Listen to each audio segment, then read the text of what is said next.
Then item F, report on updated WKCE scores.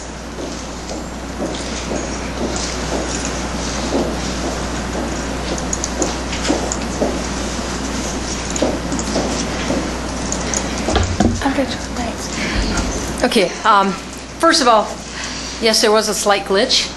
The glitch was that when I was looking at the scores early in March, I was looking at only WKCE. What you have now tonight is WKCE and also the WAA, which is also an alternative assessment that's given to special needs students. The good news in most cases is our special needs students have scored well, so that has brought our scores up. So if we look at that first page, next one there. This is the one where everything highlighted in green is good and everything highlighted in yellow is cautionary, because we're not sure if those areas are going to make AYP or not. The good news on this is, scores did rise. Three that I want to point out: Miller in 3rd grade, without special needs students, did not meet the AYP. Now they are above that level.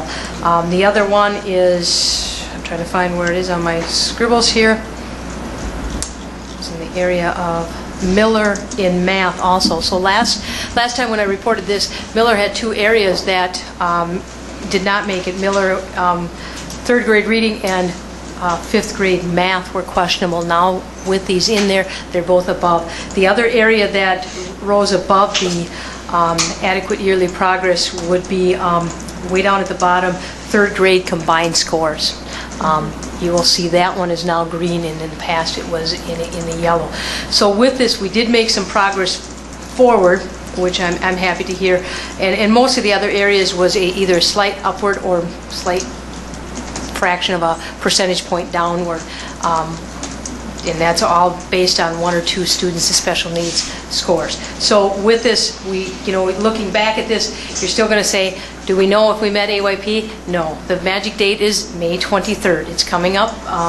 At this point, we have some questionable areas, but like I explained last month, we don't know with the safeguards that the state puts in where we will fall with those.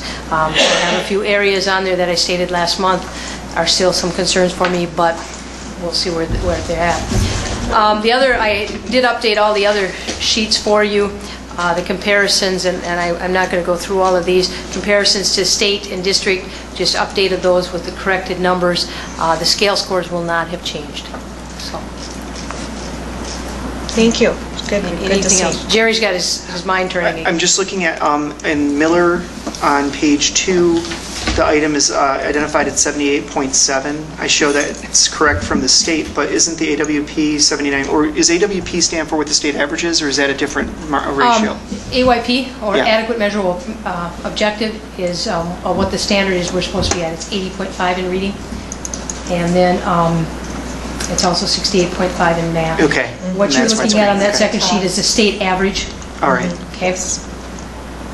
All right, so that's not okay, no, that's a state average, which it's quite interesting. If you look at some of these, the state is not at the average of the adequate yearly progress in a number of areas. Right.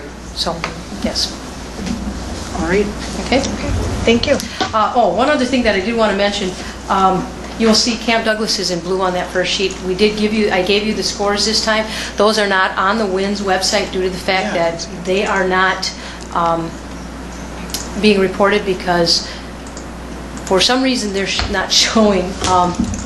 And what we're thinking is there's some way of reporting to DPI, and we have to look at it's a number 1280 report that we have to file in spring, and the way we report that determines what scores are going to be reported. So we will be checking into that this spring to make sure that we get that corrected so that they get reported. Very good. Okay. Thank you. Thank you.